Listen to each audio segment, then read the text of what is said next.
Hi again. Doing this in two sections this time. I did chapter 5, and I'm going to talk about chapter 6.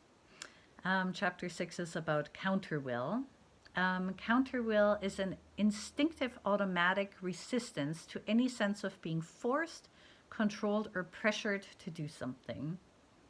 This might sound familiar. I know I have a lot of counterwill. A lot of people do. It's not a bad thing, it's normal. Um, It makes its most dramatic appearance in the second year of life, the so-called terrible twos. That's no surprise to you if you've had a 2-year-old or if you have a 2-year-old. It also appears with a vengeance during adolescence. Also no surprise to most people, but it can be activated at any age. Counterwill is normal. Um, it can manifest itself by saying, no, you're not my boss, slowing down when you're being hurried, uh, passively by procrastination. A lot of adults do that too. Or doing the opposite of what is expected. Counterwill increases as attachment decreases. So counterwill goes up as attachment goes down. I hope I said that right the first time. So yeah, makes sense that it would go up as attachment goes down. Often children who are diagnosed with oppositional defiance disorder, the problem is actually that the attachment has shifted. Peer-oriented children instinctively resist even a parent's most reasonable expectations. The more commanding parents try to be, the more rebellious children become.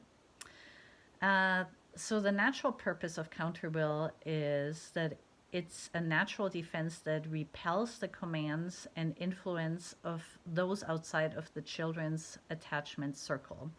It protects the child from being misled by strangers. So it's a good thing. It needs to be there.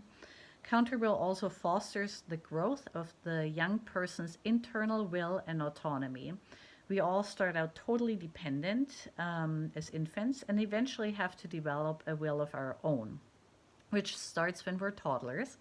We learn our likes and dislikes by trying to repel our parents' much more powerful will.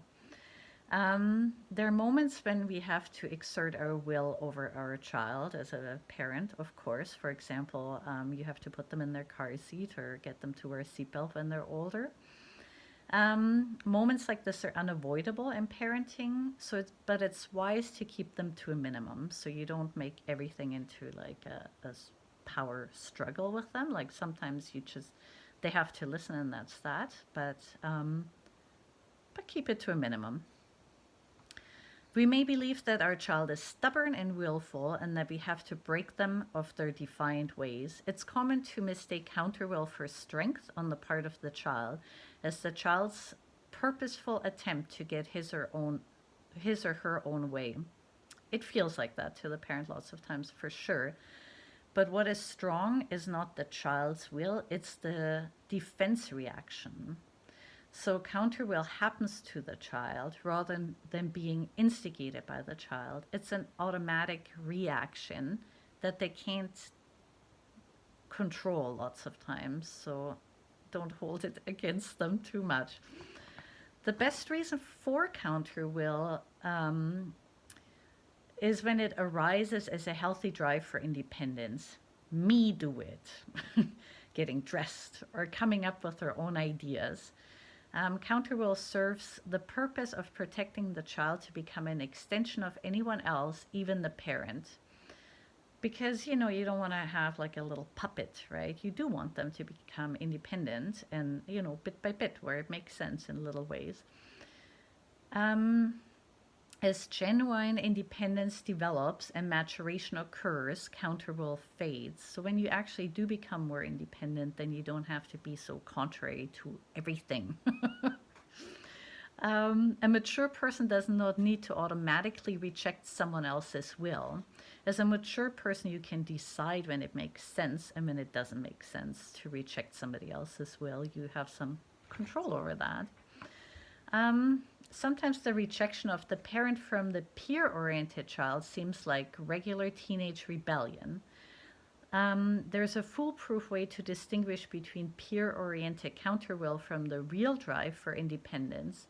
The maturing child resists coercion from whoever it comes from, including peers. In a healthy rebellion, true independence is the goal. These children don't seek independence from parents just to be submissive to their peers.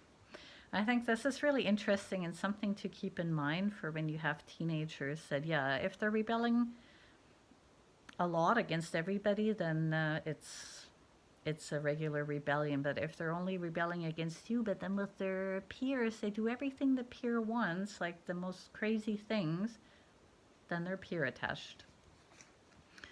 So parents who think their teenager is just going through a rebellious phase when he or she's actually peer-oriented might prematurely back away from their parenting role. It's wise to give teenagers some space to be themselves and to learn from their own mistakes.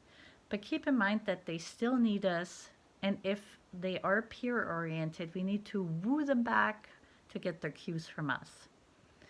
Yeah, and even if they're going through a regular rebellion, they do need you as a parent at any age, even as adults. My kids still, want my advice and things like that.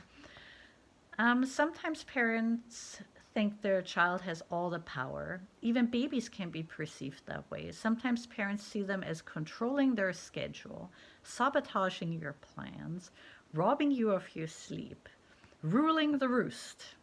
The problem with seeing your children as having all the power is that we miss how much they really need you.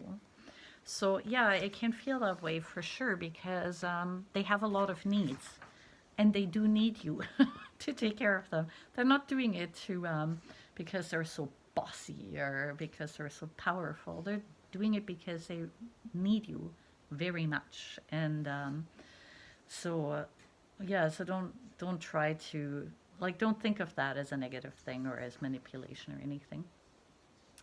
So faced with a child parents perceive as demanding, some parents become defensive and move to protect themselves. As adults, we react just like children with counterwill. This leads to power struggles, and the child loses the parent they desperately need. The greater force we impose, the more counterwill our child will have towards us. So that's one way that it becomes a power struggle, and we have to keep upping the ante basically. Sometimes it causes anxiety in children and they're worried about us still loving them and all those things, and then they become very concerned and do all kinds of things for us to try to repair the relationship because they're scared to lose it. And then to parents it might look like, oh, we've won now, they're doing our bidding.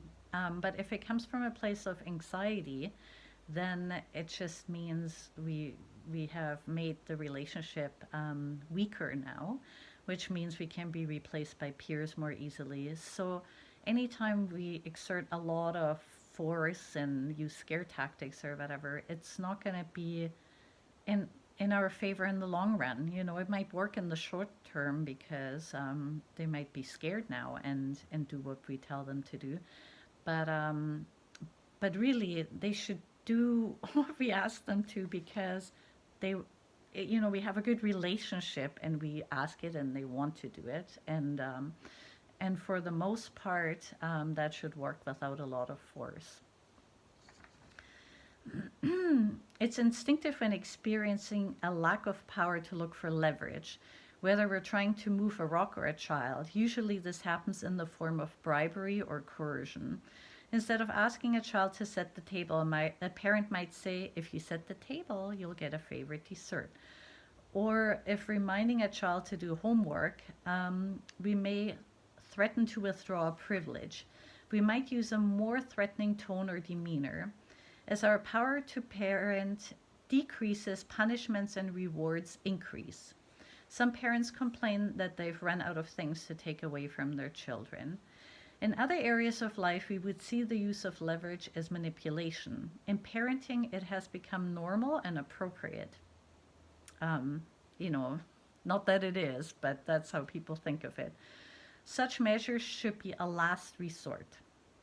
Manipulation may work temporarily, but whether it's to say thank you or sorry, to share or to clean up, to do homework or to practice piano, the more the behavior has to be coerced, the less likely it is to occur voluntarily. The less the behavior occurs naturally, the more likely parents and teachers will use leverage. It becomes a vicious cycle. The true power base is eroded. Rewards may increase the likelihood of a certain behavior, but only as long as rewards keep on coming. Stop the pay, stop the play. So the best response to counter will is a stronger relationship and less reliance on force. I know that's sometimes a little bit hard to know where to start, but as we go further in the book, there will be more in-depth explanations on how to build on the relationship. So I hope you keep joining us.